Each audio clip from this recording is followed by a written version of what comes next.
when you look at companies for your your Axion portfolio, is that generally what you're looking at, 100x, and over what period of time is the question I think our listeners want to know.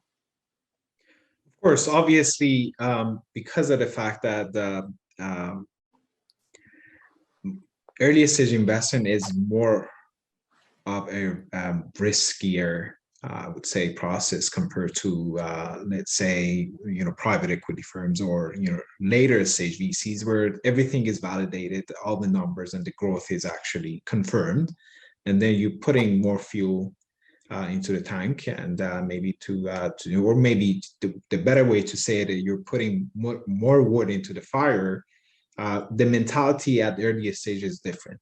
You have to really see if there is a potential for 100x growth.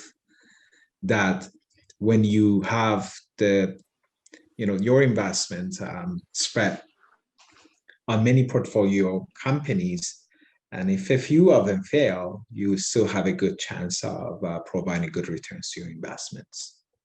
So that's the mentality behind it. But that doesn't necessarily mean that if on their projections they don't show 100x growth, we're going to say, obviously, we're going to reject them. That simply means we look at the potential and say, do they have the chance to really grow by 100x in 10 years? Maybe one of the industries or the sectors they're going after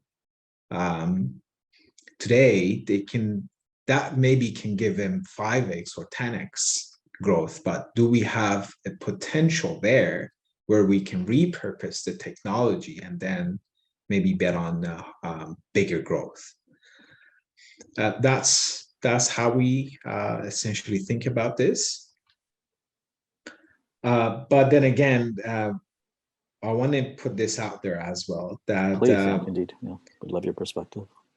That, for example, when we are looking at a lot of these industries, that the enabling technology for them has a combination of hardware and software in it, we know the major ingredient of success is to really make that more of a data play, more of a software play, rather than hardware, because hardware over time becomes commodity. The intelligence, the real value proposition, the main differentiators actually lie in the software and how you essentially keep up with the demands of the market, and how you make sure that not only you receive the feedback from the ecosystem, but also you go back and integrate with your next iteration. That has been proven and validated in the market. The hardware is just losing its edge in most of the industries. I can't say in all of the industries. And so when we talked about certain opportunities, you and I together, I thought that the hardware play is definitely important to be looked at.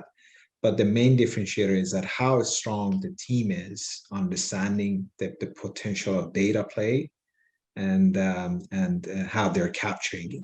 Integration is the next piece. So when you're thinking about,